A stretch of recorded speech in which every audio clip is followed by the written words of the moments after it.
अच्छा बच्चों, आज हम रासायनिक समीकरण केमिकल इक्वेशन के बारे में अध्ययन करेंगे। कोई भी रासायनिक समीकरण जब लिखते हैं तो उसमें जैसा कि दर्शाया गया है कि अभिकारक जो हैं हमेशा तीर के निशान के बाईं ओर लिखते हैं तथा उत्पाद जो हैं वो तीर के निशान के दाईं ओर लिखे जाते हैं। यदि मान लेते हैं कि अभिकारकों की संख्या 2 या 2 से अधिक है या उत्पादों की संख्या 2 या 2 से अधिक है तो उनके बीच में प्लस का निशान लगा दिया जाता है। और ये तीर का निशान है, ये रासायनिक अभिक्रिया की दिशा को इंगित करता है कि अभिक्रिया किधर से किधर की ओर संपन्न हो रही है।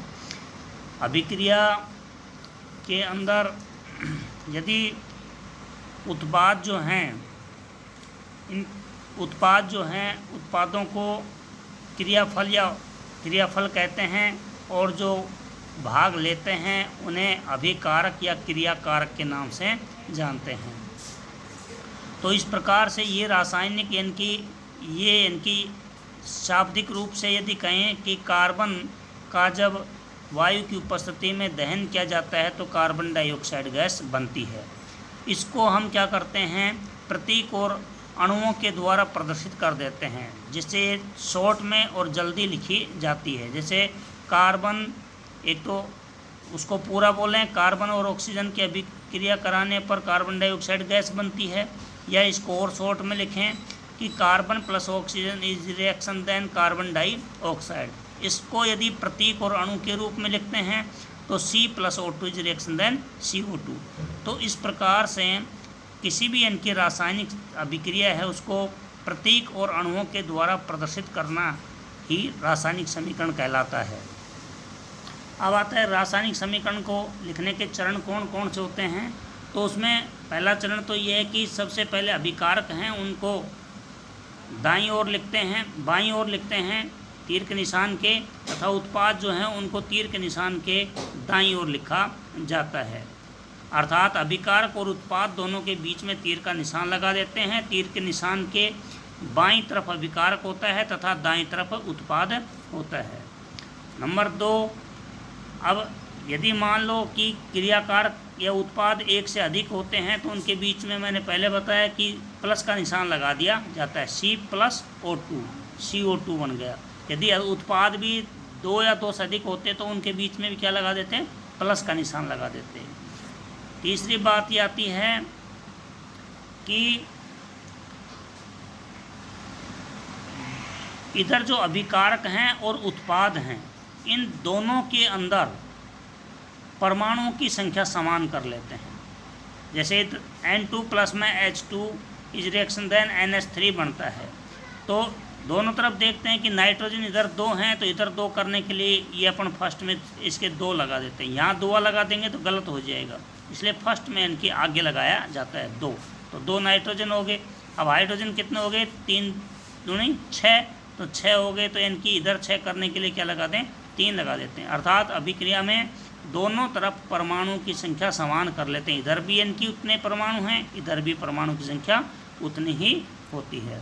इस प्रकार परमाणु की संख्या समान कर ली जाती है। फिर उसके बाद में नेक्स्ट स्टेप आती है कि दोनों और अणुओं की संख्या को घटा बढ़ा करके ना और संतुलित कर लेते हैं। जैसे अभी मैंने बताया, जैसे N2 + 3H2 is reaction then 2NH3। ये जो विधि जो है इस प्रकार परमाणु की संख्या को घटा बढ़ा करके ना जो लिख लेते हैं, इस विधि को कहते हैं हिट एंड ट्रायल विधि। हिट एंड ट्रायल विधि के नाम से जाना जाता है।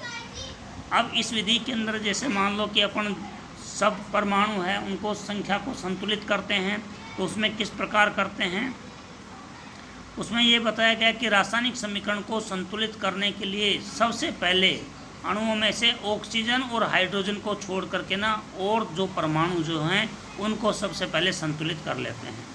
जैसे C3H8 यानी प्रोपेन होता है, इसकी ऑक्सीजन से अभिक्रिया कराते हैं तो CO2 प्लस में H2O बनता है।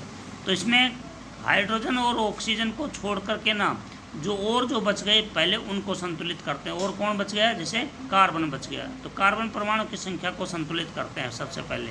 तो C3H8 प्लस में O2 इज रिएक्शन देन ऊपर क्या था CO2 प्लस H2। तो यहाँ पर इनकी C 1 है, इधर C कितने 3, तो 3 करने के लिए क्या लगा देंगे, कार्बन को यहाँ पर 3 लगा दिया तो 3 CO2 बन गया। कार्बन की संख्या संतुलित होगी, इधर भी 3 इधर भी 3। अब उसके बाद में या तो आप हाइड्रोजन को ले लो या फिर ऑक्सीजन को ले लो।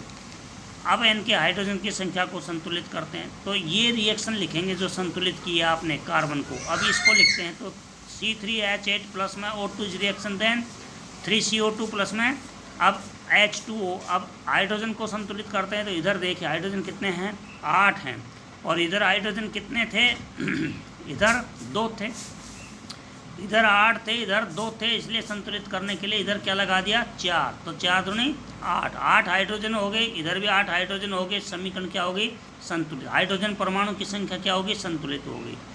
तो उसके बाद में हाइड्रोजन का जब इनकी संतुलित हो जाते हैं परमाणु, अब ऑक्सीजन बच गया तीसरा तो परमाणु है, तो ऑक्सीजन को संख्या को संतुलित करते हैं। तो इधर देखिए इस समीकरण में C3H8O2 is reaction then 3CO2 plus में 4H2 ये थी। तो इधर ऑक्सीजन कितने हैं 2, इधर ऑक्सीजन कितने हैं 3 दूनी 6, 6 और 4 ये हैं 10 हो गए। तो 10 करने के लिए इधर क्या लगा दे अपन 5 लगा देते हैं, तो इसको 5 लगा करके ना इस रिएक्शन को यूँ का त्यों लिख देते हैं। C3H8 यूँ का यूँ आ जाएगा, यहाँ पर 5 लगा देंगे 5O2 और बाकी यूँ का यूँ उतार देंगे 3CO2 प्लस में 4H2। इस प्रकार से यदि और भी कोई यदि तत्व होता तो उसको भी अपन संतुलित कर लेते हैं।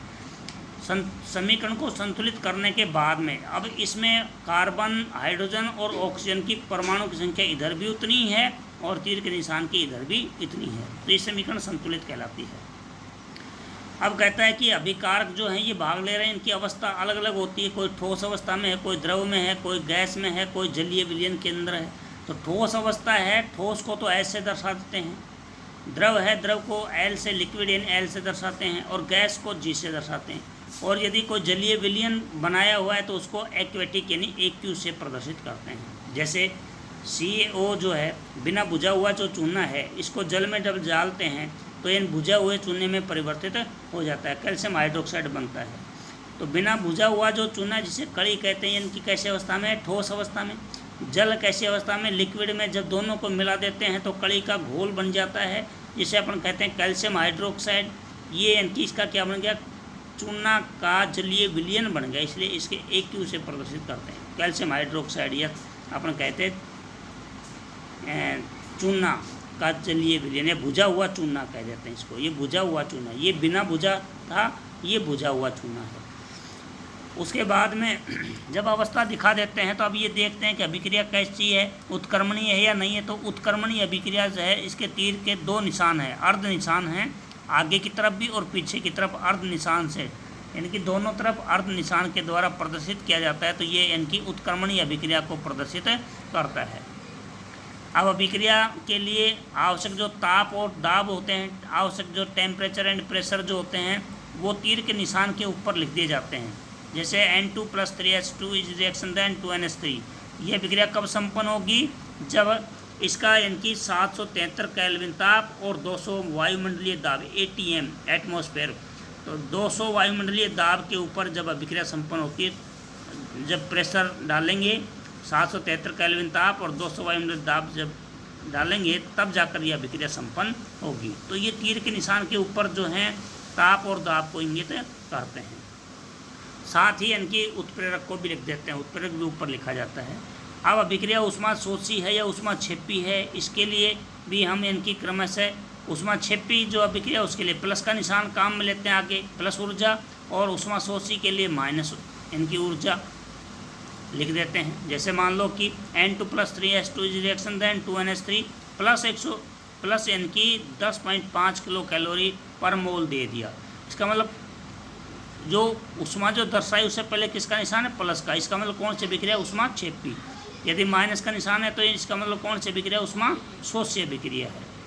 अभिक्रिया में जो प्रयुक्त जो होते हैं उत्प्रेरक हैं, उनको तीर के निशान के ऊपर जो है लिखा जाता है। जैसे एथीन का हाइड्रोजनीकरण करते हैं तो एथेन बनता है, ये किसकी उपस्थिति में होता है, निकल उत्प्रेरक की उपस्थिति में अभिक्रिया संपन्न होती है। तो इसको तीर के निशान के ऊपर दर्शाया जाता है। ये कुछ रासायनिक समीकरण की विशेषता हैं।